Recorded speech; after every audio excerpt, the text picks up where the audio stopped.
Semoga yang subscribe diberikan rezeki melimpah dari jalan tak terduga. Dan yang like komen dimudahkan jalannya menuju surga di hari akhir nanti. Nabi Sulaiman alaihi salam adalah manusia terkaya sepanjang sejarah kehidupan manusia di muka bumi. Dalam beberapa kitab suci seperti Al-Quran, Alkitab, dan Injil, Nabi Sulaiman alaihi salam dijelaskan sebagai manusia terkaya yang pernah hidup di muka bumi. Tidak ada satupun manusia yang bisa mengalahkan total kekayaannya hingga hari kiamat tiba nanti.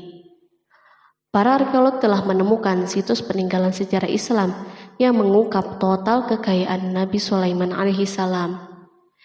Eres bin Yosef, profesor sekaligus peneliti, ia menyatakan bahwa 3000 tahun yang lalu Nabi Sulaiman alaihi salam diperkirakan memiliki kekayaan senilai 2,2 triliun US dollar. Apabila dikonversikan dengan nilai mata uang hari ini, dan jika dirupiahkan, nilainya setara dengan 32.891.870 triliun rupiah. Nabi Sulaiman memiliki beberapa mukjizat, di antaranya adalah dapat berbicara dengan bahasa binatang. Beliau dapat memerintah mereka untuk melakukan sesuatu. Beliau juga dapat mengendalikan besar kecilnya tekanan angin dan dapat mengatur ke arah mana angin akan berhembus. Sehingga dengan itu, Nabi Sulaiman dapat memanfaatkan angin sebagai kendaraannya dan juga kendaraan tentaranya. Nabi Sulaiman juga bisa melunakkan besi dan membentuknya menjadi pakaian perang yang anti tusukan senjata tajam. Nabi Sulaiman juga memimpin para jin. Mereka tunduk dan patuh pada perintah Nabi Sulaiman. Tidak hanya itu, setan dan iblis laknatullah yang merupakan makhluk pembangkang dapat dibuat tunduk bertekuk lutut pada perintah-perintah Nabi Sulaiman. Nabi Sulaiman bisa melakukan teleportasi, yaitu berpindah dari suatu tempat ke tempat yang lain dalam waktu singkat. Peristiwa tersebut dibuktikan dengan pemindahan singgasana Ratu Balqis atas perintah Nabi Sulaiman. Nabi Sulaiman juga dikenal sebagai raja yang adil dan bijaksana. Nabi Sulaiman diberkahi kecerdasan yang luar biasa untuk menyatupadukan segenap kekuatan yang Allah berikan kepadanya. Ia mengelola dan membawa kerajaannya menjadi kekuatan raksasa yang tak terkalahkan di masanya dengan segenap kemampuan yang dimilikinya. Tentara Nabi Sulaiman adalah tentara terkuat di bumi tanpa ada yang menandinginya. Pertanyaan dasar yang muncul kali ini adalah dari mana sumber kekayaan dan kekuatan Nabi Sulaiman alaihi salam? Sebelum saya melanjutkan, mohon bantu channel ini untuk terus berkembang dengan cara subscribe dan nyalakan tanda loncengnya. Berikan komentar yang positif dan berikan like serta share video ini. Semoga semua itu menjadi nilai amal jariah karena telah membantu mensiarkan kisah-kisah Islam pada masyarakat Islam dan dunia. Bismillahirrahmanirrahim. Sungguh kami benar-benar telah menganugerahkan ilmu kepada Daud dan Sulaiman. Keduanya berkata, segala puji bagi Allah yang melebihkan kami dari kebanyakan hamba-hambanya yang mukmin. Sulaiman telah mewarisi Daud dan dia berkata, wahai manusia, kami telah diajari untuk memahami bahasa burung dan kami dianugerahi segala sesuatu. Sesungguhnya semua ini benar-benar karunia yang nyata. Quran Surat An-Naml ayat 15-16. Nabi Sulaiman mewarisi Nabi Daud dalam sisi kenabian dan kekuasaan, bukan mewarisi harta, karena para nabi tidak mewariskan harta. Sepeninggalan mereka, harta para nabi menjadi sedekah bagi orang-orang yang ada di sekitar mereka, yaitu orang-orang fakir dan orang-orang yang membutuhkan. Allah telah memilihnya sebagai nabi dari kalangan Bani Israel. Begitu juga Allah telah memberinya kekuasaan kerajaan sehingga ia menjadi pemimpin Bani Israel. Barangkali sesuatu yang paling penting yang diwarisi oleh Nabi Sulaiman dari Nabi Daud adalah tradisi militer. Kemajuan militer yang dahsyat telah berpindah kepada Nabi Sulaiman.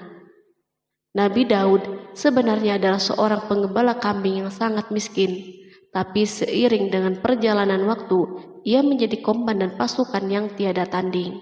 Perubahan keadaan ini adalah sebagai bentuk ilham dari Allah Subhanahu wa Ta'ala dan sebagai dukungan darinya.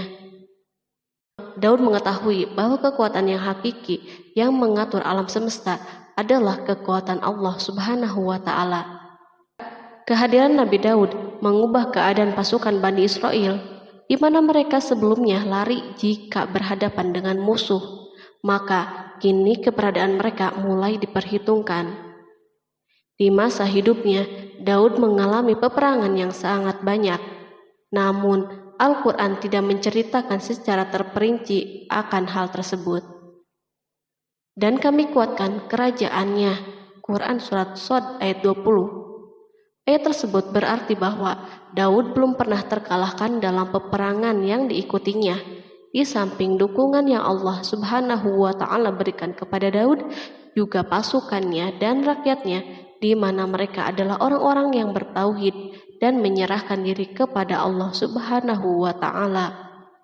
Allah Subhanahu wa Ta'ala mengungkapkan kepada Daud hal-hal yang menjadikan pasukannya memiliki keistimewaan yang dengannya mereka dapat mengalahkan pasukan-pasukan yang lain yang ada di bumi saat itu. Allah Subhanahu wa Ta'ala berfirman, dan kami telah melunakkan besi untuknya. Quran Surat Saba ayat 10. Sebenarnya baju besi yang dibuat untuk orang-orang yang hendak berperang cukup mengganggu gerakan mereka. Kita bisa membayangkan ketika ada dua orang yang berperang, yang satunya dapat bergerak dengan bebas, sementara yang lain tidak leluasa bergerak. Namun dengan kekuasaan Allah, Nabi Daud dapat melunakkan besi dan dapat membuat darinya baju besi yang ringan. Ini adalah kemajuan penting yang Allah berikan kepada Daud dan tentaranya. Kemajuan ini kini dimiliki oleh Nabi Sulaiman. Demikianlah Sulaiman memiliki pasukan yang dahsyat yang melebihi pasukan manapun di bumi saat itu. Bahkan Allah Subhanahu wa Ta'ala menambah karunia-Nya kepada Nabi Sulaiman. Dan Sulaiman telah mewarisi Daud dan dia berkata, "Hai manusia, kami telah diberi pengertian tentang suara burung dan kami diberi segala sesuatu. Sesungguhnya ini benar-benar suatu karunia yang nyata." Quran Surat An-Naml ayat 16. Pada suatu hari, Nabi Sulaiman menengadahkan tangannya dan berdoa kepada Allah Subhanahu wa Ta'ala. Antara hati Nabi dan Allah tidak ada penghalang, tidak ada jarak, tidak ada sekatan waktu, dan tak ada seorang pun dari para nabi yang berdoa kepada Allah kecuali doanya pasti terkabul. Kejernihan hati ketika mencapai puncak tertentu, maka ia akan menggapai apa saja yang diinginkan di jalan Allah Subhanahu wa Ta'ala. Dalam doanya Nabi Sulaiman berkata, "Ya Tuhanku, ampunilah aku dan anugerahkanlah kepadaku kerajaan yang tidak dimiliki oleh seorang pun sesudahku." Quran Surat Shad ayat 35. Sulaiman menginginkan dari Allah Subhanahu wa Ta'ala suatu kerajaan yang belum pernah diperoleh oleh siapapun setelahnya. Allah Subhanahu wa Ta'ala mengabulkan doa hambanya Nabi Sulaiman dan memberinya kerajaan tersebut. Barangkali orang-orang yang hidup di saat ini bertanya-tanya, mengapa Sulaiman meminta kerajaan ini yang belum pernah dimiliki oleh seorang pun setelahnya. Ambisi Sulaiman untuk mendapatkan kekuasaan atau kerajaan adalah ambisi yang ada di dalam seorang nabi, dan tentu ambisi para nabi tidak berkaitan kecuali dengan kebenaran. Ambisi tersebut adalah bertujuan untuk memudahkan penyebaran dakwah di muka bumi. Nabi Sulaiman sama sekali tidak cinta kepada kekuasaan ataupun ingin menunjukkan kesombongan. Namun beliau ingin mendapatkan kekuasaan untuk memerangi kelaliman yang menyebar di muka bumi. Perhatikanlah kata-kata Nabi Sulaiman kepada Balqis ketika beliau berdialog dengannya. Dan ketika Balqis datang, ditanyakanlah kepadanya, "Serupa inikah singgasanamu?" Dia menjawab, "Seakan-akan singgasana ini singgasanaku, kami telah diberi pengetahuan sebelumnya dan kami adalah orang-orang yang berserah diri. Quran Surat An-Naml ayat 42. Demikianlah kata-kata Sulaiman yang bijaksana, kata-kata yang membenarkan permintaannya untuk memiliki kekuasaan dan kekuatan. Sulaiman telah mengerahkan semua kemuliaan dan kekuasaannya dalam rangka menegakkan agama Allah Subhanahu wa Ta'ala dan menyebarkan Islam. Nabi Sulaiman mewarisi kekuasaan, kenabian, hikmah ilmu dari Daud. Orang-orang menyebut Sulaiman Al-Hakim atau Sulaiman yang bijaksana. Kebijaksanaan Nabi Sulaiman tidak terbatas pada keadilannya di tengah-tengah manusia dan kasih sayangnya kepada mereka. Namun kebijaksanaan Sulaiman juga berlaku di kalangan burung dan binatang-binatang lainnya. Nabi Daud juga mengenal bahasa burung, tetapi Sulaiman dapat berbicara dengan bahasa burung. Bahkan ia dapat menjadikannya sebagai pembantunya. Ketika Nabi Daud bertasbih, maka gunung-gunung dan burung-burung serta binatang buas pun ikut bertasbih bersamanya. Bahkan angin pun berhenti untuk mendengar tasbih ini. Sedangkan Nabi Sulaiman, Allah Subhanahu wa Ta'ala memberinya karunia lebih dari itu, di mana binatang-binatang buas tunduk padanya, begitu juga angin dan burung. Allah Subhanahu wa Ta'ala berfirman, dan sesungguhnya kami telah memberi ilmu kepada Daud dan Sulaiman, dan keduanya mengucapkan, segala puji bagi Allah yang melebihkan kami dari kebanyakan hamba-hambanya yang beriman. Dan dia berkata, hai manusia, kami telah diberi pengertian tentang suara burung, dan kami diberi segala sesuatu. Sesungguhnya semua ini benar-benar karunia yang nyata. Quran Surat An-Naml ayat 15-16. Nabi Sulaiman mampu mendengar bisikan semut yang berbicara dengan sesama mereka. Bahkan ia mampu memerintahkan semut tersebut sehingga semut itu taat kepada perintahnya. Pasukan Nabi Sulaiman memiliki kekuatan yang sangat dahsyat di dunia. Belum pernah ada di dunia suatu pasukan yang memiliki kekuatan seperti ini. Kekuatan Nabi Sulaiman berasal dari beberapa kombinasi yang sangat mengagumkan, sehingga karenanya ia tidak dapat tertandingi. Kekuatan itu terdiri dari manusia, jin, dan burung. Kita mengetahui bahwa jin adalah makhluk Allah Subhanahu wa Ta'ala dan manusia tidak mampu untuk melihatnya atau menghadirkannya atau meminta pertolongannya. Sedangkan Sulaiman telah diberi Allah Subhanahu wa Ta'ala kemampuan untuk menundukkan jin. Bahkan ia mampu menjadikan mereka sebagai pekerja-pekerja kasar di kerajaannya saat itu, saat tidak ada peperangan. Ketika ada pasukan lain yang mencoba melawan pasukan ini, maka mustahil mereka akan merasakan kemenangan. Bahkan pasukan Sulaiman juga diperkuat oleh pasukan burung. Burung di pasukan Sulaiman memerankan tugas yang sangat penting, yaitu sebagai badan intelijen. Kita mengetahui bahwa peranan informasi saat peperangan sangatlah penting.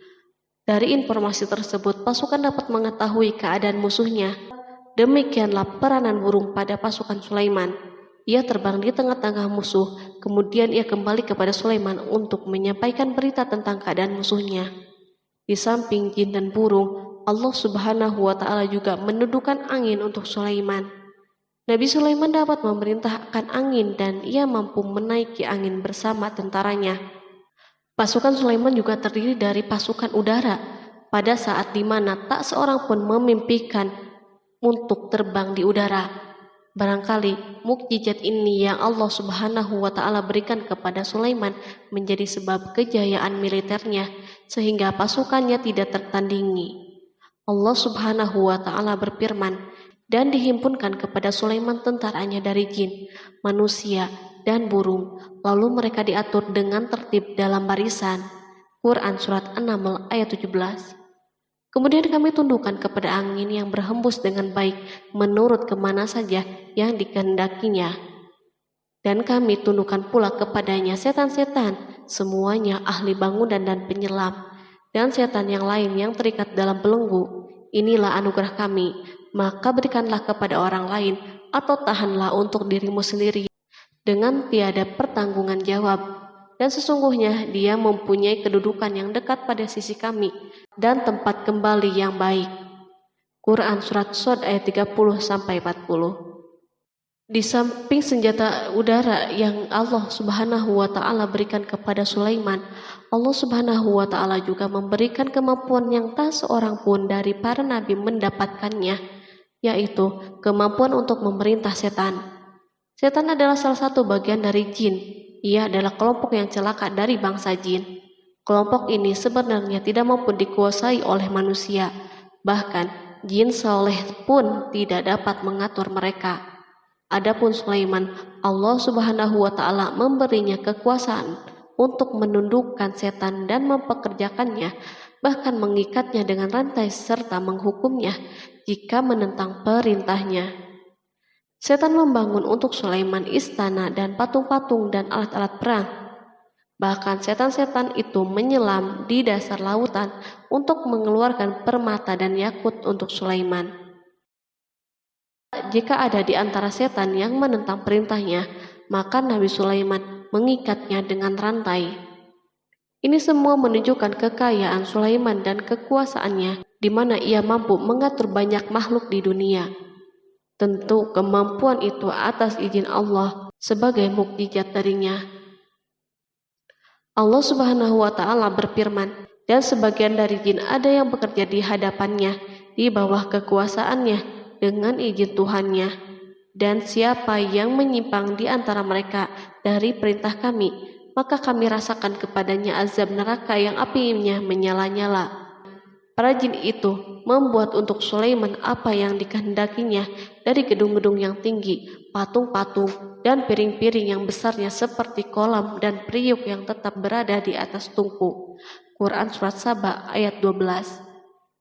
Nabi Sulaiman yang bijaksana adalah penguasa yang tak tertandingi di muka bumi. Meskipun memperoleh nikmat yang khusus dan agung ini yang Allah Subhanahu wa Ta'ala berikan kepada Nabi Sulaiman, beliau tetap menunjukkan sebagai manusia yang paling banyak berzikir kepadanya dan manusia yang paling banyak bersyukur di zamannya.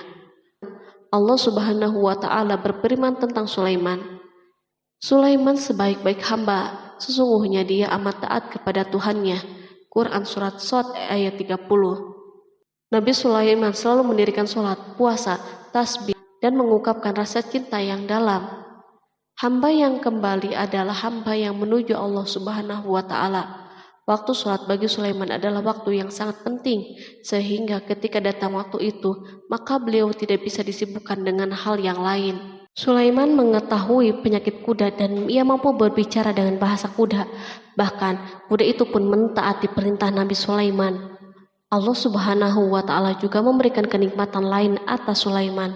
Allah Subhanahu wa Ta'ala berfirman, dan kami alirkan cairan tembaga baginya. Quran Surat Saba ayat 12. Al-Kihtir adalah tembaga yang dicairkan. Sebagaimana Allah Subhanahu wa Ta'ala memberikan nikmat atas ayahnya Daud di mana ia mampu melunakkan besi, dan Allah Subhanahu wa Ta'ala mengajarinya bagaimana cara mencairkannya, maka Sulaiman pun memanfaatkan tembaga yang cair untuk peperangan dan di saat perdamaian. Pada saat peperangan, beliau mencampur tembaga dengan besi dan membuat darinya perunggu. Mereka menggunakan senjata-senjata perunggu dalam peperangan seperti pedang, baju besi, dan pisau. Senjata-senjata ini adalah senjata yang paling kuat di saat itu. Sedangkan di saat perdamaian, tembaga digunakan untuk membuat bangunan, patung, dan sebagainya. Meskipun Nabi Sulaiman mendapatkan nikmat yang besar dan karunia yang khusus, Allah Subhanahu wa Ta'ala mengujinya dengan suatu ujian yang akan selalu datang pada seorang hamba. Ketika hamba itu mendapatkan kedudukan yang besar, maka ujiannya pun menjadi besar. Allah Subhanahu wa Ta'ala menguji Sulaiman dengan penyakit. Allah Subhanahu wa Ta'ala berfirman, dan sesungguhnya kami telah menguji Sulaiman dan kami jadikan dia tergeletak di atas kursinya sebagai tubuh yang lemah karena sakit. Kemudian ia bertaubat. Ia berkata, Ya Tuhanku, ampunilah aku, anugerahkanlah kerajaan yang tidak dimiliki oleh seorang pun sesudahku. Sesungguhnya Engkaulah yang Maha Pemberi. Kemudian kami tundukkan kepadanya angin yang berhembus dengan baik menurut kemana saja yang ia kehendaki. Dan kami tundukkan pula kepadanya setan-setan, semuanya ahli bangunan dan penyelam. Quran Surat Shod ayat 34-37. Sulaiman diuji dengan penyakit yang sangat keras, di mana Toran saat itu tidak mampu mengatasinya. Sakitnya Sulaiman sangat keras, sehingga para dokter dari kalangan manusia dan jin tidak mampu menghilangkan penyakitnya. Lalu burung-burung menghadirkan rumput-rumput yang dianggapnya sebagai obat, tetapi Sulaiman pun belum juga sembuh. Semakin hari penyakit Sulaiman semakin menjadi-jadi, sehingga ketika Sulaiman duduk di atas kursi, ia duduk bagaikan tubuh tanpa roh, seakan-akan ia mati karena saking kerasnya penyakit yang dideritanya. Sakit yang diderita Sulaiman terus berlanjut untuk beberapa saat. Namun Sulaiman tidak henti-hentinya berzikir kepada Allah Subhanahu wa Ta'ala dan meminta kesembuhan kepadanya, serta beristighfar kepadanya, serta mengungkapkan rasa cintanya kepada Allah Subhanahu wa Ta'ala. Selesailah ujian Allah Subhanahu wa Ta'ala terhadap hambanya Sulaiman. Beliau pun sembuh. Kini Sulaiman merasakan kembali kesehatannya setelah mengetahui segala kejayaannya dan segala kekuasaannya serta segala kebesarannya tidak lagi mampu menghilangkan penyakit yang dideritanya, kecuali jika Allah Subhanahu wa Ta'ala menghendakinya. Dan sesungguhnya kami telah menguji Sulaiman dan kami jadikan dia tergeletak di atas kursinya sebagai tubuh yang lemah karena sakit. Quran Surat Shod ayat 34. Kata jasad dalam bahasa Arab diungkapkan atas sesuatu yang kehilangan kehidupan atau kesehatan. Nabi Sulaiman telah membangun masjid atau tempat beribadah sehingga manusia menyembah Allah Subhanahu wa Ta'ala di dalamnya. Rumah ini menunjukkan keunggulan seni arsitektur dan seni pahat. Orang-orang yang membangun rumah ini berjumlah puluhan ribu orang. Tentu setiap kelompok dari mereka memiliki pekerjaan masing-masing. Di antara mereka ada yang mencairkan tambang, ada yang menjadi tukang pahat, ada yang membelah batu, ada yang memotong-motong kayu, ada yang mendatangkan rumput-rumput dari Libanon, dan ada yang melelehkan emas dan menjadikannya lempengan-lempengan yang mengkilat untuk menutupi kayu dan menutupi dinding. Bahkan golongan jin membantu pembangunan rumah tersebut, tentu dengan perintah dan bimbingan Nabi Sulaiman. Mereka membuat patung-patung yang besar dan membuat bejana yang besar untuk tempat makanan para tentara dan pekerja, yaitu bejana seperti gunung karena saking beratnya dan besarnya. Mereka juga membuat tempat-tempat minum yang besarnya seperti kolam. Sulaiman mengawasi para pekerjanya dan juga mengurusi masyarakatnya, di mana beliau mengenali problem mereka dan berusaha memecahkannya. Beliau juga mengawasi pasukannya dari kalangan binatang dan burung. Beliau mengetahui apakah ada satu dari mereka yang tidak hadir, kemana ia pergi, serta mengapa ia pergi. Nabi Sulaiman bukan hanya mengetahui problem tentaranya dari kalangan manusia dan tentaranya dari kalangan burung, namun ia juga menunjukkan kasih sayangnya terhadap semut, di mana beliau mendengar bisikannya dan tidak suka untuk menginjaknya. Pada suatu hari, ia berjalan di depan tentaranya dan tiba-tiba ia mendengar suara semut yang berkata kepada teman-temannya dari kalangan semut.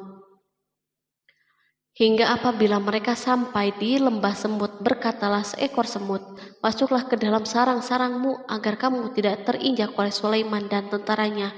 Sedangkan mereka tidak menyadari. Maka dia tersenyum karena mendengar perkataan semut itu, dan ia berdoa, "Ya Tuhanku, berilah aku ilham untuk tetap mensyukuri nikmat-Mu yang telah Engkau anugerahkan kepadaku dan kepada kedua orang ibu dan bapakku, dan untuk mengerjakan amal soleh yang Engkau ridhoi, dan masukkanlah aku dengan rahmat-Mu ke dalam golongan hamba-hamba-Mu yang soleh." Quran Surat An-Naml ayat 18-19. Sulaiman mendengarkan pembicaraan semut itu, lalu beliau tersenyum karena mendengar pembicaraannya. Apa yang dibayangkan oleh semut kecil itu? Meskipun Sulaiman mendapatkan kekuasaan dan memiliki tentara yang besar, namun beliau menunjukkan kasih sayang terhadap semut. Beliau mendengar bisikannya dan melihat semut yang ada di depannya. Oleh karena itu, tidak mungkin baginya untuk menginjaknya. Sulaiman bersyukur kepada Allah Subhanahu wa Ta'ala yang telah memberinya nikmat, yaitu nikmat rahmat dan nikmat kasih sayang. Di samping itu, Sulaiman orang yang paling kaya di dunia, di mana istananya terbuat dari kayu-kayu gaharu yang memiliki bau yang harum, dan istananya terbuat dari emas dan terkadang dari kristal. Beliau juga memiliki kursi besar yang dibuat dari emas dan permata. Istana Sulaiman merupakan istana yang paling besar di dunia. Sulaiman menggunakan pakaian dari emas dan permata. Meskipun demikian, Sulaiman tetap menunjukkan sebagai hamba yang berserah diri dan rendah diri kepada Allah Subhanahu wa Ta'ala dan kepada manusia. Nabi Sulaiman yang merendahkan dirinya di hadapan Allah, dan ia selalu sujud kepada Allah sebagaimana ayahnya yang selalu bertasbih kepada Allah. Sulaiman selalu melantunkan lagu-lagu cinta ilahi dan hanya memuji Allah Subhanahu wa Ta'ala. Pada suatu hari, Nabi Sulaiman mengeluarkan perintahnya kepada pasukan untuk bersiap-siap. Sulaiman keluar memeriksa pasukannya satu demi satu. Pasukannya diteliti. Kelompok yang pertama adalah kelompok manusia. Sulaiman memerintahkan kesiapan mereka, lalu Sulaiman mengeluarkan perintah-perintahnya. Kemudian Sulaiman memerintah kelompok jin dan menyampaikan perintah-perintahnya. Beliau memenjarakan jin yang tampak bermalas-malasan saat bekerja. Lalu ia memeriksa binatang dan berkata pada mereka, apakah mereka sudah makan dengan baik dan tidur dengan nyenyak? Apakah ada yang mengadu kepadanya, misal karena penyediaan makanan yang tidak layak? Apakah di sana ada yang sakit dan sebagainya? Ketika Sulaiman merasa puas dengan semuanya, Sulaiman memasuki tenda tempat berkumpulnya burung. Belum lama, Sulaiman memasuki tenda tersebut dan mengamati keadaan di sekitarnya, sehingga ia mengetahui burung yang tidak hadir yaitu hudhud. Dan dia memeriksa burung-burung lalu berkata, mengapa aku lihat hudhud? Quran Surat An-Naml ayat 20. Burung-burung yang lain tampak terdiam sebagai tanda penghormatan dan akan mendengarkan apa yang akan dikatakan pemimpin mereka Sulaiman. Beliau mengarahkan pandangannya kepada semua burung dan tidak menemukan hudhud di antara mereka. Tak seekor burung pun yang mengetahui keberadaannya. Sulaiman mulai menampakkan kemarahannya. Apakah dia termasuk yang tidak hadir? Quran Surat An-Naml ayat 20. Tiba-tiba seekor burung kecil memberanikan diri untuk berkata kepada Sulaiman, wahai Nabi yang mulia, seharusnya hudhud ada bersamaku kemarin untuk melaksanakan tugas penyelidikan. Ia adalah pemimpin misi itu, namun hudhud belum datang. Oleh karena itu, aku tidak pergi bersamanya. Burung itu tampak gemetar ketakutan. Sulaiman mengetahui bahwa hudhud tidak hadir dan tak seorang pun mengetahui kepergiannya. Hudhud pergi tanpa terlebih dahulu meminta izin kepada Sulaiman dan tidak memberitahu di mana keberadaannya. Dalam keadaan marah, Sulaiman berkata, sesungguhnya aku benar-benar akan mengazabnya dengan azab yang keras atau benar-benar menyembelihnya, kecuali ia benar-benar datang kepadaku dengan alasan yang jelas. Quran Surat An-Naml ayat 21. Kawanan burung mengetahui bahwa Sulaiman sedang marah dan telah menetapkan untuk menyembelihnya atau justru memaafkannya dengan syarat ia datang dengan membawa alasan yang dapat menyelamatkannya. Atau dengan kata lain, hudhud dapat memastikan bahwa ia melaksanakan tugas yang penting. Sulaiman menunjukkan kemarahan yang besar sehingga siapapun akan merasa takut ketika melihat Sulaiman marah. Meskipun beliau terkenal dengan kasih sayangnya, namun kemarahannya karena membela kebenaran. Kemudian beliau dapat melaksanakan ancamannya dengan cara yang mudah. Seekor burung tampak gemetar ketakutan melihat kemarahan Sulaiman. Lalu beliau mengeluarkan tangannya ke burung itu dan memegang-megang kepalanya, sehingga burung itu pun merasa tenang dan rasa takutnya hilang. Sulaiman pergi dari tenda burung itu dan menuju istananya. Sulaiman masih memikirkan keadaan hudhud. Seharusnya hudhud menjadi bagian penting dari badan intelijen. Apakah ia pergi untuk menyingkap sesuatu, atau apakah ia pergi hanya untuk bermain-main? Sulaiman telah memperhatikan dan mengetahui bahwa Hudhud adalah seekor burung yang cerdik dan juga fasih berbicara. Terkadang Sulaiman mendapati Hudhud sedang bermain-main dan menunda pekerjaannya. Sulaiman melihatnya dan Hudhud memahami bahwa ini tidak benar, sebab ia tidak boleh mencampur adukan antara waktu serius dan waktu bermain. Akhirnya, tidak lama setelah kepergiannya, Hudhud tiba di tenda burung. Burung-burung yang lain berkata kepadanya, "Pergilah engkau ke tempat tuan kita Sulaiman. Jika ia mengetahui bahwa engkau telah sampai, maka jiwamu benar-benar terancam." Hudhud terbang dan menemui Sulaiman. Pada waktu itu, Sulaiman sedang berdiri dan telah menetapkan untuk memulai pembicaraan dengan. Pada waktu itu, beliau sedang duduk sambil makan. Hudhud berdiri dan telah menetapkan untuk memulai pembicaraan dengan Sulaiman sebelum beliau bertanya kepadanya kemana ia pergi. Ini sebagai bukti bahwa ia melaksanakan tugas penting. Lalu ia berkata, "Aku telah mengetahui sesuatu yang kamu belum mengetahuinya, dan kubawa kepadamu dari negeri Saba suatu berita penting yang diyakini." Quran Surat An-Naml ayat 22. Aku adalah Hudhud yang miskin, tapi aku mengetahui apa yang tidak engkau ketahui. Dan aku telah datang kepadamu dari kerajaan Saba dengan membawa berita yang sangat penting. Sulaiman tampak terdiam dan menunggu Hudhud menyelesaikan pembicaraannya. Hudhud mengemukakan perkataan yang sering disampaikan Sulaiman kepada manusia dan burung. Sesungguhnya aku menjumpai seorang wanita yang memerintah mereka, dan dia dianugerahi segala sesuatu, serta mempunyai singgasana yang besar. Aku mendapati dia dan kaumnya menyembah matahari selain Allah, dan setan telah menjadikan mereka memandang indah perbuatan mereka, lalu menghalangi mereka dari jalan Allah, sehingga mereka tidak dapat petunjuk, agar mereka tidak menyembah Allah yang mengeluarkan apa yang terpendam di langit dan di bumi, dan yang mengetahui apa yang kamu sembunyikan dan apa yang kamu nyatakan. Allah tidak Tuhan yang berhak disembah kecuali Dia, Tuhan yang mempunyai arsy yang besar. Quran Surat An-Naml ayat 23-26.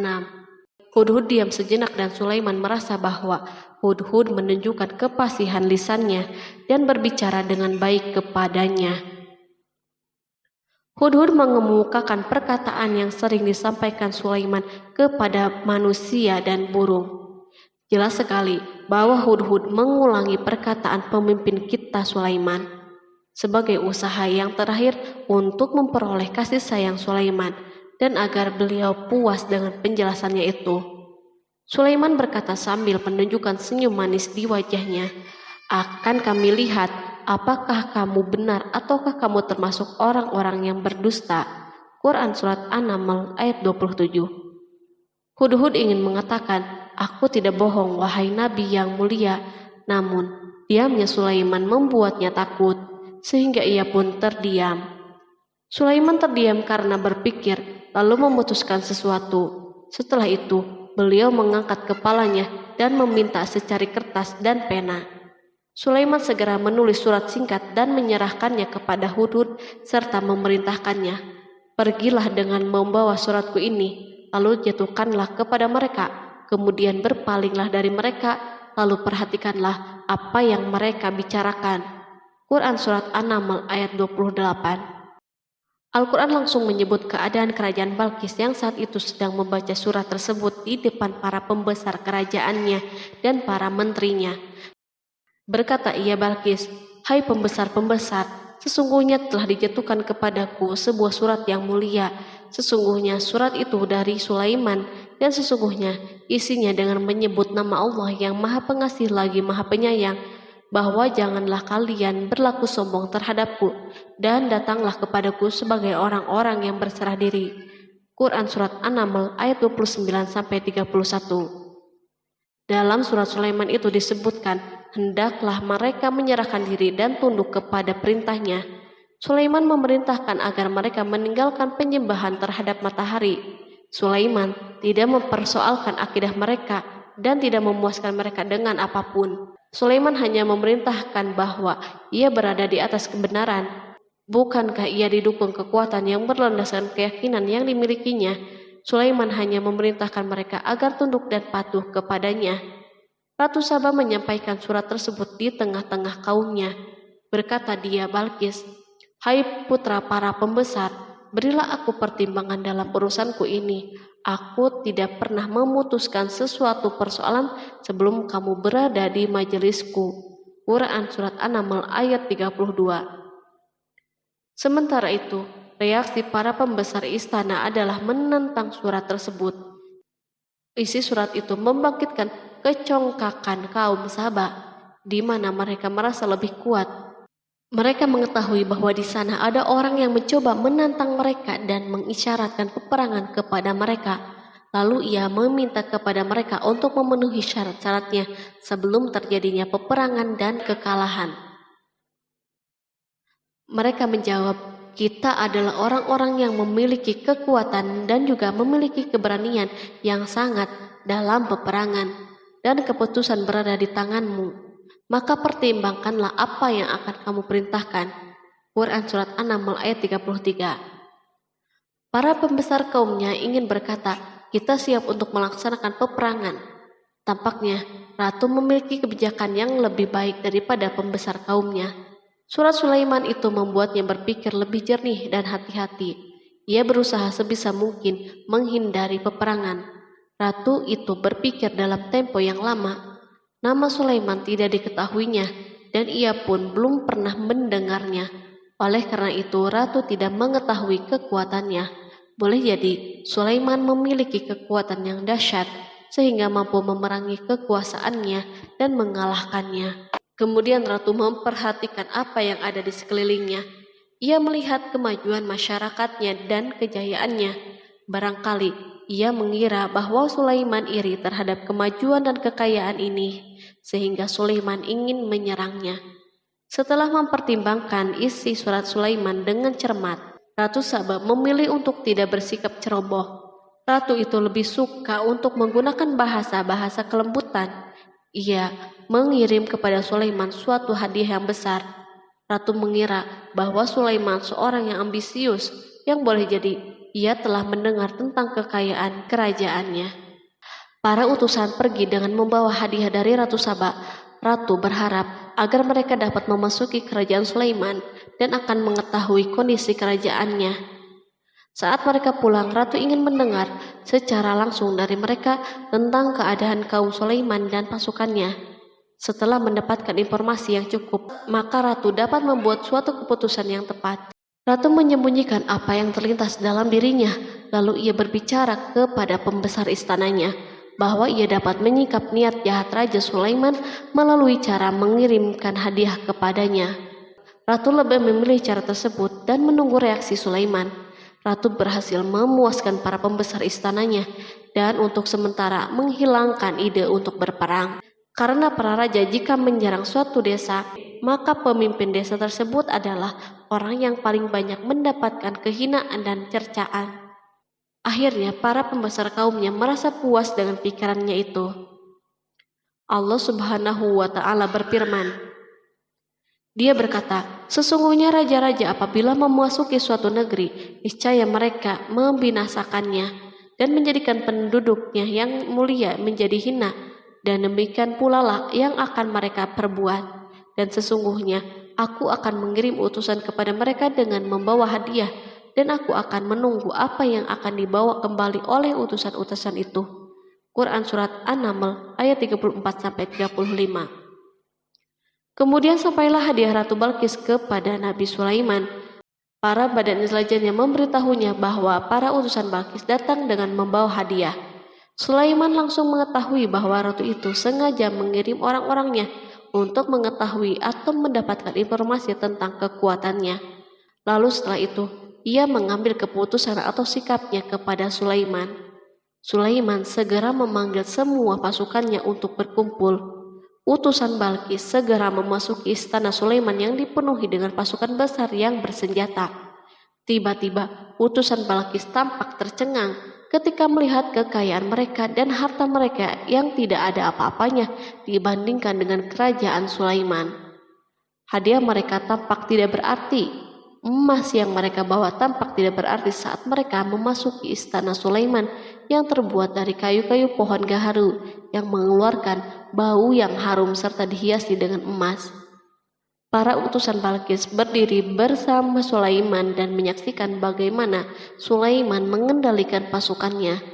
Kemudian mereka mulai berpikir tentang kekuatan dan kualitas pasukan Sulaiman. Betapa kagetnya mereka ketika melihat di tengah-tengah pasukan itu terdapat singa, burung, dan tentara dari kalangan manusia yang mampu terbang. Mereka pun sadar bahwa mereka dihadapkan pada pasukan yang tiada taranya. Selesailah demonstrasi pasukan Sulaiman. Kemudian para utusan itu dipersilahkan maju ke tempat hidangan makanan. Para utusan itu sangat terkejut ketika melihat berbagai macam makanan dari penjuru bumi ada di depannya.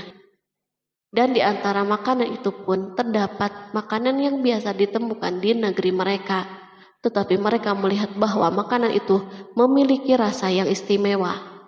Selain itu, piring-piring yang ada di depan mereka dan dijadikan tempat makanan terbuat dari emas dan mereka dilayani oleh laki-laki yang berhias dengan emas. Ratu mereka pun tidak mengenakan hiasan itu. Di meja makan terdapat burung, ikan laut, dan berbagai macam daging yang mereka tidak mampu lagi membedakannya. Sulaiman tidak makan bersama mereka, tetapi beliau makan dengan menggunakan piring yang terbuat dari kayu. Beliau memakan roti yang kering yang dicampur dengan minyak. Inilah makanan yang dipilihnya. Sulaiman makan bersama mereka dalam keadaan diam. Mereka merasa bahwa kehadiran Sulaiman menciptakan suatu kewibawaan yang luar biasa. Selesailah jamuan makanan itu. Lalu dengan sangat malu mereka menyerahkan hadiah Ratu Balkis kepada Sulaiman. Hadiah itu berupa emas, yang bagi mereka hadiah itu sangat bernilai. Tetapi di sini hadiah ini tampak kecil di hadapan kekayaan yang sangat mengagumkan. Sulaiman memperhatikan hadiah ratu itu dan berkata, maka tatkala utusan itu sampai kepada Sulaiman, Sulaiman berkata, apakah patut kamu menolong aku dengan harta? Maka apa yang diberikan Allah kepadaku lebih baik daripada apa yang diberikannya kepadamu. Tetapi kamu merasa bangga dengan hadiahmu. Quran Surat An-Naml ayat 36. Raja Sulaiman menyingkap dengan kata-katanya yang singkat itu penolakannya terhadap hadiah mereka. Ia memberitahu utusan itu bahwa ia tidak menerima hadiah tersebut. Ia tidak merasa puas dengan hadiah itu. Yang membuatnya puas hanya, janganlah kalian berlaku sombong terhadapku dan datanglah kepadaku sebagai orang-orang yang berserah diri. Lalu Sulaiman kembali berkata dengan pelan, kembalilah kepada mereka. Sesungguhnya kami akan mendatangi mereka dengan bala tentara yang mereka tidak kuasa melawannya. Dan pasti kami akan mengusir mereka dari negeri itu Saba dengan terhina dan mereka menjadi tawanan-tawanan yang hina. Quran Surat An-Naml ayat 37. Sulaiman meninggalkan para utusan ratu itu setelah terlebih dahulu mengancam mereka. Para utusan itu mengharap agar Sulaiman mau menunggu kunjungan dari Ratu Balkis yang akan membawa misi perdamaian. Akhirnya sampailah para utusan Balkis ke negeri Saba. Mereka segera menuju istana ratu. Mereka memberitahu bahwa negeri mereka ada di ujung tanduk. Mereka menceritakan kepada ratu kekuatan Sulaiman dan tidak mungkin bagi mereka mampu melawannya. Mereka meyakinkan Balkis bahwa ia harus mengunjunginya dan melihat sendiri. Kemudian ratu menyiapkan dirinya untuk pergi menuju kerajaan Sulaiman. Sulaiman duduk di kursi kerajaan di tengah-tengah para pembesarnya dan para menterinya, serta para komandan pasukan. Sulaiman mengetahui bahwa Balkis menuju tempatnya. Balkis dikelilingi rasa takut. Sulaiman berpikir sejenak tentang bagaimana matahari disembah. Ia memikirkan bagaimana informasi yang diterima badan intelijennya tentang kemajuan kerajaan Balkis dalam bidang kesenian dan ilmu pengetahuan. Sulaiman bertanya kepada dirinya sendiri, apakah kemajuan menjadi penghalang untuk mengetahui kebenaran? Apakah ratu itu gembira dengan kekuatan yang dicapainya? Dan ia membayangkan bahwa kekuatan adalah segalanya. Dengan kemajuan yang dimilikinya, Sulaiman ingin membuat kejutan agar ratu mengetahui bahwa Islam yang diyakini oleh Sulaiman adalah satu-satunya yang mampu mendatangkan kemajuan dan kekuatan yang hakiki. sehingga ia dapat membandingkan antara keyakinannya dalam menyembah matahari beserta kemajuan yang dicapainya dan keyakinan Sulaiman juga beserta kemajuan yang diraihnya. Para intelijen Sulaiman telah memberitahunya bahwa hal yang sangat disegani dan dikagumi oleh kaum Balkis adalah singgasana Ratu Balkis. Singgasana itu terbuat dari emas dan batu mulia. Singgasana tersebut dijaga oleh para penjaga yang sangat disiplin, di mana mereka tidak pernah lalai sedikit pun. Oleh karena itu, sangat tepat bila Sulaiman menghadirkan singgasananya di sini, di kerajaannya, sehingga ketika ratu tiba, maka ia dapat duduk di atasnya. Sulaiman ingin membuat kejutan kepadanya dan menunjukkan bahwa kemampuannya tersebut yang berlandaskan pada keislamannya. Sulaiman melakukan yang demikian itu dengan harapan agar si ratu tunduk kepadanya. Ide ini terlintas dalam diri Sulaiman, lalu ia mengangkat kepalanya dan menoleh kepada anak buahnya. Berkatalah Sulaiman, "Hai para pembesar, siapakah di antara kamu sekalian yang sanggup membawa singgasananya kepadaku sebelum mereka datang kepadaku sebagai orang-orang yang berserah diri?" Quran Surat An-Naml ayat 38. Perhatikanlah ungkapan pikiran Nabi Sulaiman tersebut. Semua pemikirannya berkisar tentang keislaman para penyembah matahari, tentang bagaimana beliau dapat memberikan petunjuk kepada mereka di jalan Allah.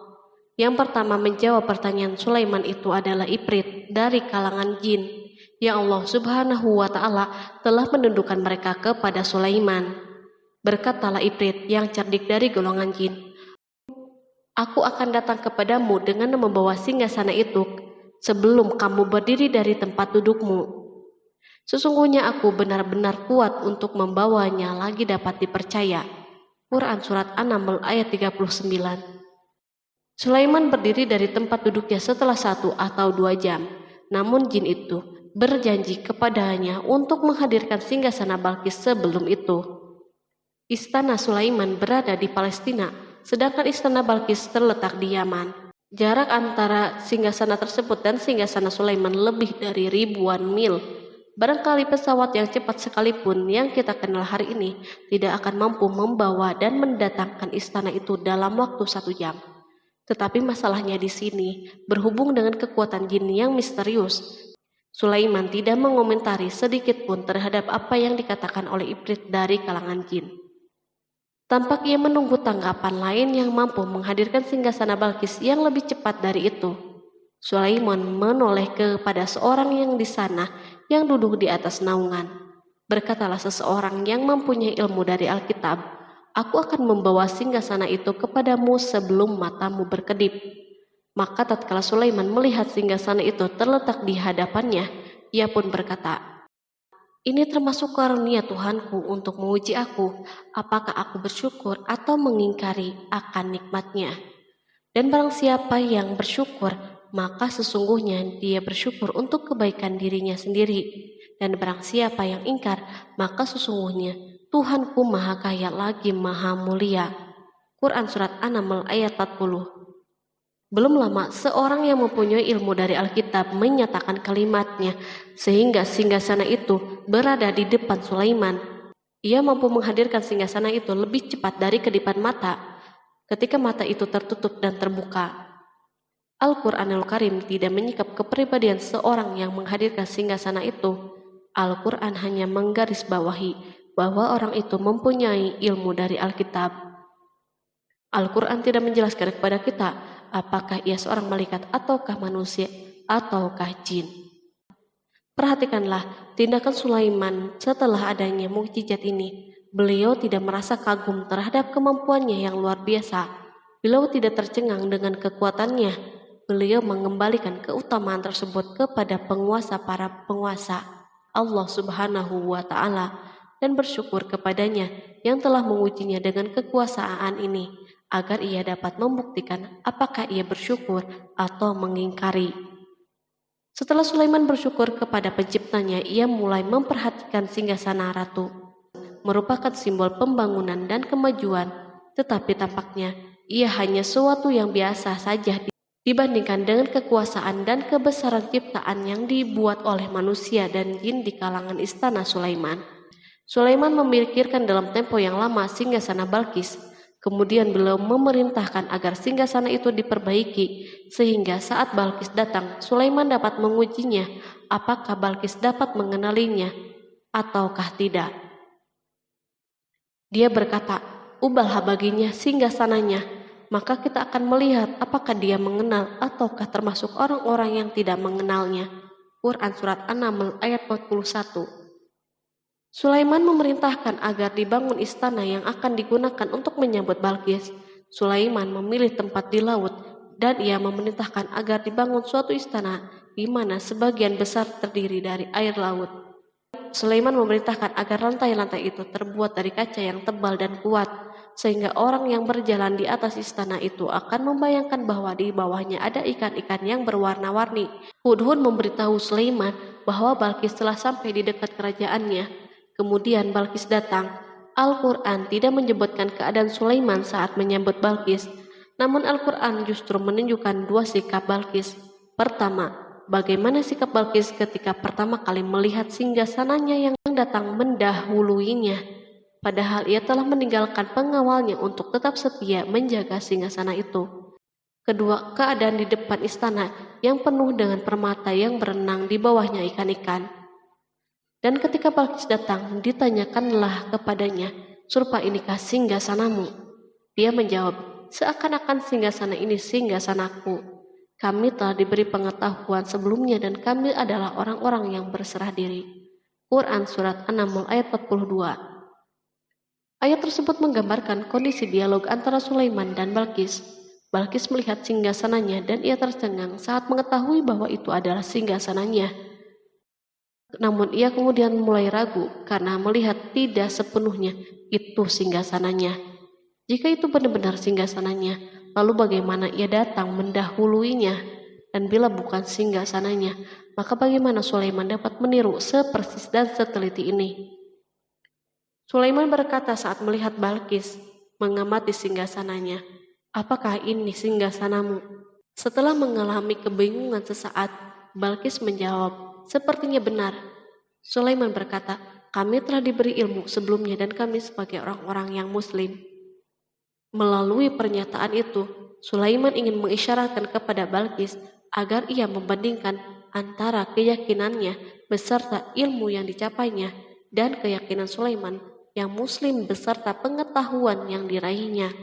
Penyembahan terhadap matahari dan pencapaian ilmu yang dicapai oleh Balkis tampak tidak ada apa-apanya dibandingkan dengan ilmu Sulaiman dan keislamannya. Sulaiman telah mendahulinya dalam bidang ilmu karena keislamannya. Karena itu sangat mudah baginya untuk mengungguli Balkis dalam ilmu-ilmu yang lain. Demikianlah yang diisyaratkan pernyataan Sulaiman kepada Balkis. Ratu Saba itu mengetahui bahwa ini adalah singgasananya, di mana singgasana itu datang lebih dahulu daripada dirinya. Beberapa bagian darinya telah diubah saat Balkis masih berjalan menuju tempat Sulaiman. Ia berpikir kemampuan apa yang dimiliki oleh Nabi Sulaiman. Balkis tercengang melihat apa yang disaksikannya yang merupakan buah dari keimanan Sulaiman dan hubungannya dengan Allah Subhanahu wa Ta'ala. Sebagaimana Balkis tercengang ketika melihat kemajuan dalam bidang pembangunan seni dan ilmu, maka ia lebih kagum lagi saat melihat hubungan yang kuat antara keislaman Sulaiman dan ilmu serta kemajuannya. Dan apa yang disembahnya selama ini selain Allah mencegahnya untuk melahirkan keislamannya, karena sesungguhnya dia terdahulu termasuk orang-orang yang kafir. Bergoncanglah dalam benak Balkis ribuan hal. Ia melihat keyakinan kaumnya runtuh di hadapan Sulaiman. Ia menyadari matahari yang disembahnya merupakan ciptaan Allah Subhanahu wa Ta'ala, di mana dia menggerakkannya untuk hamba-hambanya. Lalu terbitlah matahari kebenaran pada dirinya. Hatinya diterangi oleh cahaya baru yang tidak akan tenggelam seperti tenggelamnya matahari. Masa keislamannya hanya menunggu waktu. Balkis memilih waktu yang tepat untuk mengumumkan keislamannya.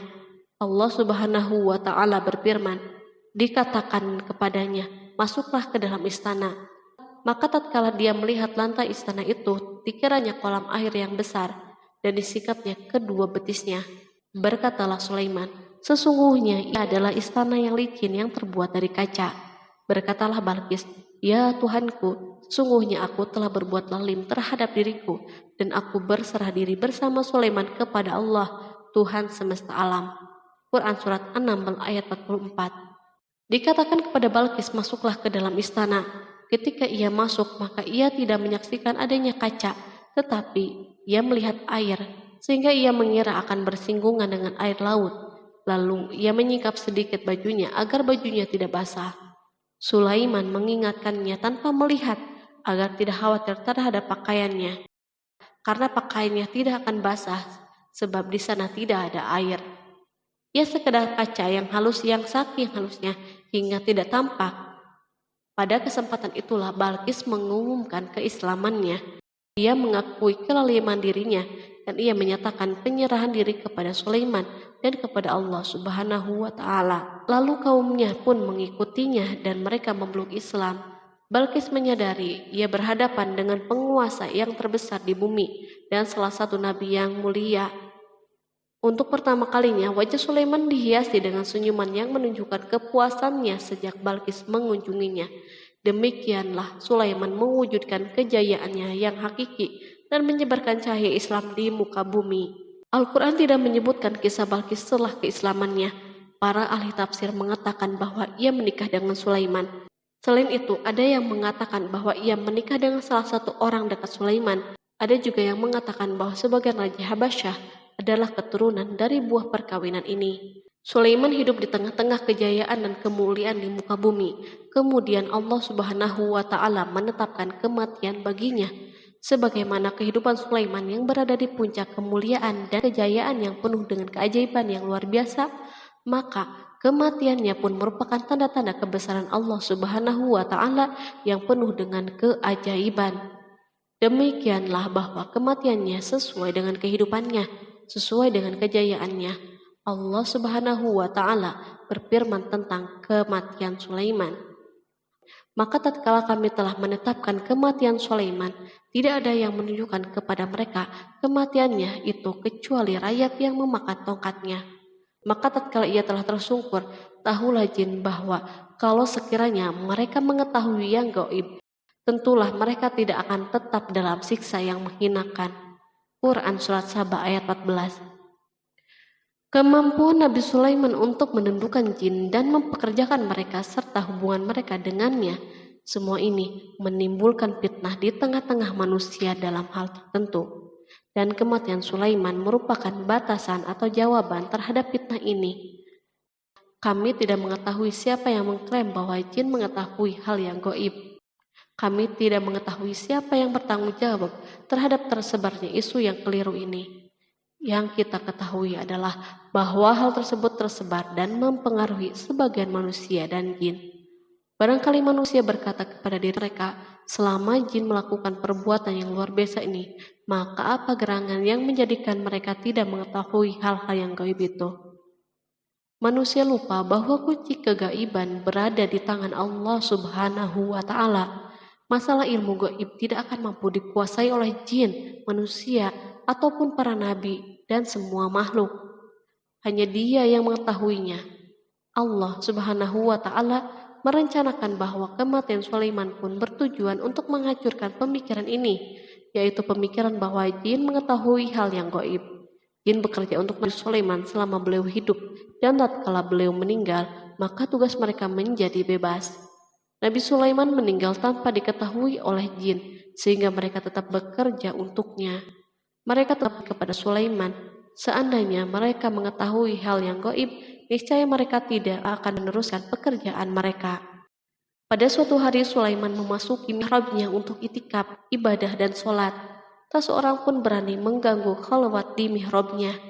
Mihrab Sulaiman terletak di puncak gunung dan dindingnya terbuat dari permata. Pada suatu hari, Sulaiman duduk bersandar pada tongkatnya dan ia tampak tenggelam dalam tafakur. Beliau berzikir kepada Allah hingga rasa kantuk menguasainya. Lalu setelah itu malaikat maut menemuinya di mihrabnya. Sulaiman pun meninggal. Beliau bersandar kepada tongkatnya. Jin melihatnya dan mengira bahwa beliau sedang sholat. sehingga mereka pun tetap melanjutkan pekerjaannya. Berlalulah hari yang panjang, kemudian datanglah rayap, yaitu semut kecil yang memakan kayu. Hewan itu pun mulai memakan tongkat Sulaiman.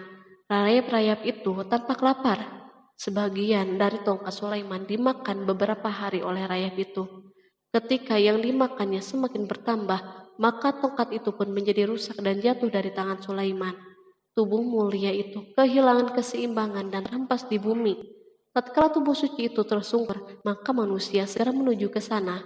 Mereka menyadari dan mengetahui bahwa Nabi Sulaiman telah meninggal dalam waktu yang sangat lama. Jin menyadari bahwa mereka tidak mengetahui hal-hal yang gaib, dan manusia pun mengetahui hakikat ini. Seandainya jin mengetahui hal yang gaib, niscaya tidak akan meneruskan siksa yang hina. Mereka tidak akan bekerja. Demikianlah Nabi Sulaiman meninggal dalam keadaan duduk dan sholat di mihrabnya. Lalu berita itu tersebar bagaikan api di bumi. Manusia, burung dan binatang buas mengantarkan jenazah Nabi Sulaiman. Sekawanan burung tampak sedih dan menangis. Semua makhluk bersedih. Akhirnya, tak seorang pun mengetahui bahasa burung di bumi.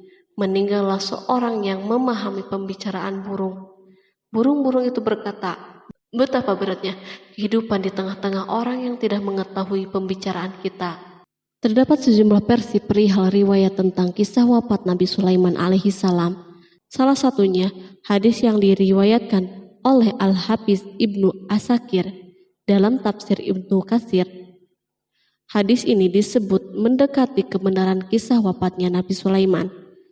Seperti yang dikutip dari buku Kisah Para Nabi oleh Imam Ibnu Katsir, menurutnya Nabi Sulaiman alaihissalam meninggal dalam keadaan berdiri. Berdirinya beliau ini adalah sedang melakukan sholat dan bersandar pada tongkatnya. Diketahui Nabi Sulaiman dikenal terbiasa menyendiri di dalam Masjid Baitul Maqdis. Durasinya bahkan dalam kurun waktu yang tidak biasa, yakni bisa hingga 1 atau 2 bulan, hingga 1 atau 2 tahun. Untuk sajian makanan dan minumannya selalu dibawakan oleh para setan yang masih tergabung dalam salah satu jenis jin. Hingga suatu ketika mereka membawakan makanan dan minuman seperti biasa, namun tidak mengetahui bahwa Nabi Sulaiman telah wafat. Pada hari wafatnya, Nabi Sulaiman mendatangi sebuah pohon yang tumbuh di Baitul Maqdis. Atas izin Allah, Nabi Sulaiman pun berbincang dengan pohon tersebut dan menanyakan nama serta fungsi dari dirinya. Pohon ini bernama Kharubah. Nabi Sulaiman pun bertanya padanya, "Apakah kegunaanmu?" Pohon Kharubah ini pun menjawab, "Aku tumbuh untuk meruntuhkan masjid ini." Lalu Nabi Sulaiman pun berkata, "Allah tidak mungkin meruntuhkan masjid ini selama aku masih hidup. Itu artinya kamu tumbuh untuk mengabarkan kematianku." Lalu Nabi Sulaiman pun mencabut pohon tersebut dan menanamnya di dinding miliknya. Setelah itu, Nabi Sulaiman masuk ke dalam mihrab dan melakukan sholat dengan bersandar pada tongkatnya. Sejumlah sumber juga mengatakan tongkat tersebut berasal dari pohon Kharubah yang sempat dicabutnya sebelumnya. Kemudian Nabi Sulaiman pun menemui ajalnya hingga tidak diketahui oleh setan yang bekerja untuknya sekalipun. Kisah ini diceritakan dalam firman Allah melalui surat Saba ayat 14. Kalangan jin dan setan pun mulai mengetahui kabar kematian Nabi Sulaiman setelah rayap memakan tongkat sebagai penopangnya hingga rapuh. Nabi Sulaiman meninggal berdiri dan bersandar pada tongkatnya. Matanya dalam keadaan terbuka dan fisiknya tidak berubah bentuk. Bahkan tidak ada bau yang muncul dari jenazah tersebut. Ternyata peristiwa wafat ini merupakan jawaban dari doa Nabi Sulaiman alaihissalam sendiri. Ia pernah memohon pada Allah Subhanahu wa Ta'ala agar kematiannya dapat dijadikan pembelajaran bagi umat manusia, bahwa para jin sekalipun tidak mengetahui hal yang gaib. Bahkan mereka pun tidak mengetahui kapan mereka akan menemui ajal dan mendapatkan rezeki. Untuk itu, kisah Nabi Sulaiman yang meninggal dalam keadaan berdiri ini diharapkan menjadi pesan agar manusia tidak menjadikan setan, iblis, atau bangsa jin sebagai tempat menyembah atau teman mereka. Wallahu a'lam bishawab.